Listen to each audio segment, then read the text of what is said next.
Why do we refer to the day that Jesus died as Good Friday? What is so good about it?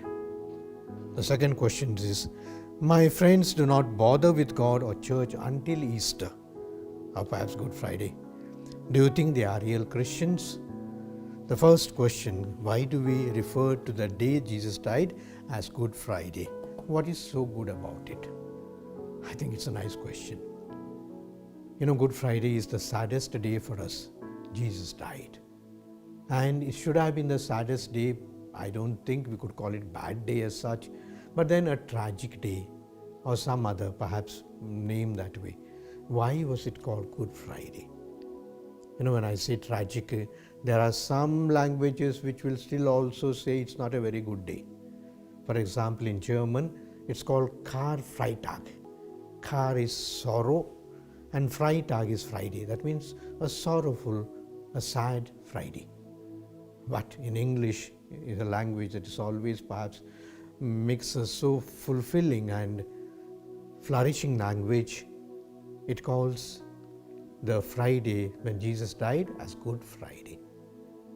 And I think the meaning is obvious, because though it's a sad day for us, it is the happiest day of our life, because the happenings of that day, Jesus' death, brings about greatest happiness for us. That first of all, Jesus died for all of us. Jesus died for all of us. No man would have died for us. As Jesus himself says that no one would have died for us. But Jesus died for us. One man died so that we could rise again, that we could live again, that we were not abandoned as such, but Jesus' death brings us life and resurrection, new life. Secondly, Good Friday, and good because Jesus forgave us totally on that day, a day of forgiveness.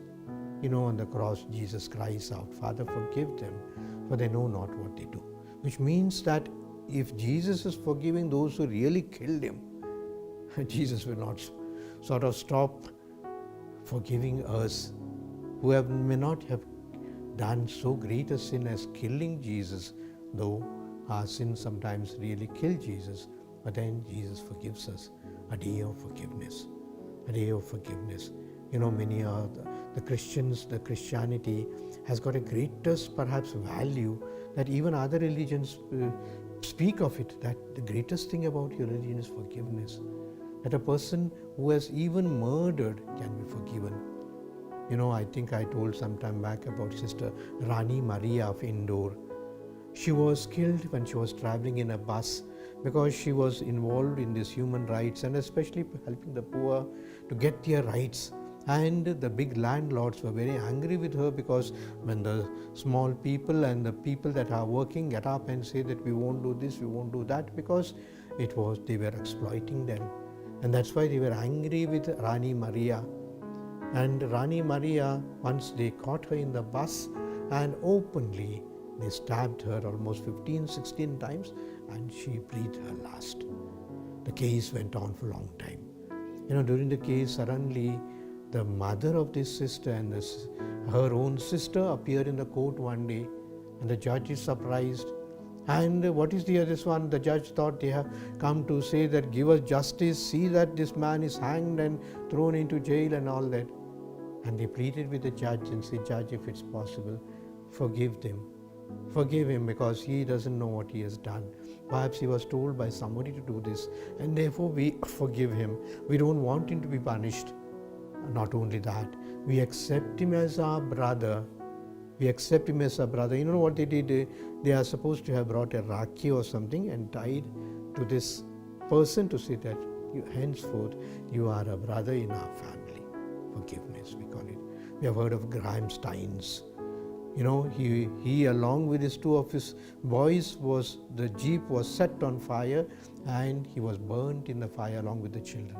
But his wife and the daughter say that I have forgiven the killers. I have forgiven those who have killed him. This is Christianity, forgiveness. That's why Good Friday. And thirdly, we say that the Good Friday gives meaning to our lives.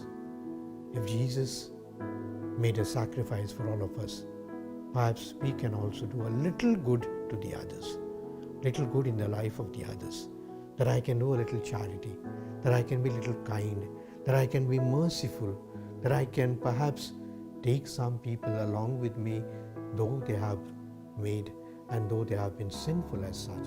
So that's the meaning of the word Good Friday, which sort of gives us a new hope for us to say that this Friday may have been the saddest day of Jesus' life, and for the Jews and also his family, to us all.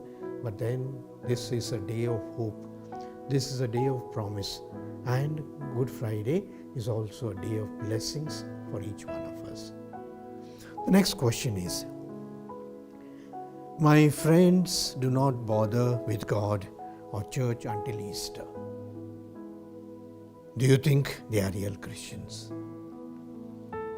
It's a question that perhaps troubles many people. Many people say that our churches normally there are not many people. But on Good Friday, on Easter Sunday, there are more people, which means perhaps they are coming only once a year. And so can we call them Christians? I don't know what to say. Perhaps in the words of the Holy Father, I could just say that who am I to judge them? Maybe they are not coming for Mass. They are coming only once a year. But in their heart of hearts, they are aware that they are not able to come, or they cannot come, or they are not coming often. But they have kept up the values of life. Many of these people who don't come for Mass, I know, they are good people. They do a lot of charity. They are kind people. They have principles of justice. I'm not saying that those who are coming to the church are bad. They are also good people. But these people who don't come to church perhaps quite often, we cannot categorize them as bad. They have also a conscience, and many a time they do better and more work and more charity, more perhaps generosity than the people who come every day and every Sunday for Mass. So therefore I would say they are Christians in another way. We cannot judge them. You know, on the cross there were those two thieves, and Jesus forgives one of them because he asked Jesus, will you sort of take me to your kingdom? And Jesus says, today you will be in my paradise. Someone who is standing by can say that this guy was a rogue all his life. He robbed and killed people, and last moment he got this ticket to heaven. It could happen. These people who have not come at all, perhaps they might get a ticket like that. You know, we have that parable in the gospel of the landlord that gives wages to his servants. He sends his supervisor to call the servants and says, ask them to work in my district. And the supervisor goes in the morning and he brings some people and he says, you have to work and I will give you 1 denarii or certain amount of money for the whole day's work. That was due for the whole day. Perhaps we say 100 rupees, 500 rupees I will give you for the whole day work. And this steward goes again at 11 o'clock and brings some more people and says, I will give you what is to be given to you. And perhaps some again at 3 o'clock he goes and brings them and he says, I will give you. And some he calls perhaps just about 4 o'clock or a little before the close. And when the wages are given, he gives the last one. He gives him 1 denarii and he goes back happily because he gets the whole day's wages. He gives the 3 o'clock one the same wages.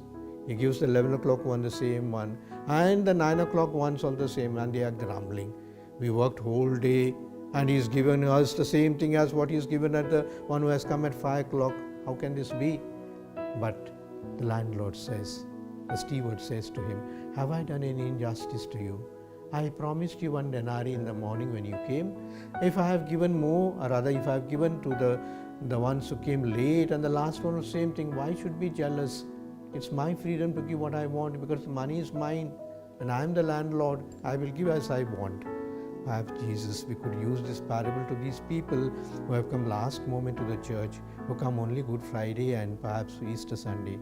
God perhaps his own way of justice, God has his own scale of weighing our good things and the things that we do and the things that we don't do. In this way, perhaps I say that God will also have mercy and compassion on them because our God is merciful and compassionate. Thank you. Happy Easter to you once again.